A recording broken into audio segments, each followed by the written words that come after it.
नमस्कार मंडळी, तर पुन्हा एकदा आपलं पैठणी साडीमध्ये स्वागत आहे। तर हे आता पैठणी साडीचं नवीन काम चालू होतं आहे। तर चला तुम्हाला दाखवतो कशा प्रकारे पैठणी साडी तयार होती ते। आता ही आपण स्टार्टिंग करतोय, तुम्हाला दिसतच असेल। आता हा गज आपण कशासाठी लावतोय याचा तुम्हाला प्रश्न पडला असेल, तर तुम्हाला ह्या प्रश्नाचं उत्तर लवकरच भेटेल।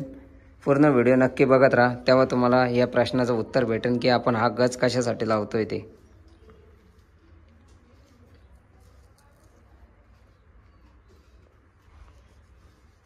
पूर्ण प्रोसेसिंग दाखवणार आहे तुम्हाला व्हिडिओमध्ये, त्यामुळे पूर्ण व्हिडिओ बघा।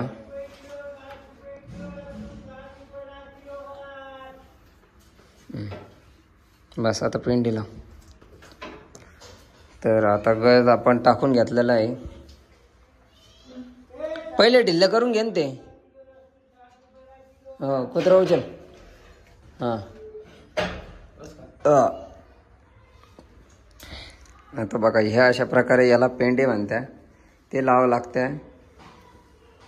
आणि हे कशासाठी लावतोय याचा पण प्रश्न पडला असेल तुम्हाला की आपण हे याला पेंडे म्हणतो आम्ही।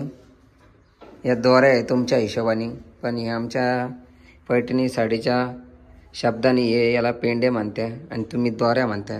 याचा प्रश्न तुम्हाला पडलेला आहे की आपण कशासाठी लावतोय, तर पूर्ण व्हिडिओ बघा, तेव्हा तुम्हाला या प्रश्नाचं सुद्धा उत्तर भेटेल की आपण हे कशासाठी लावतोय।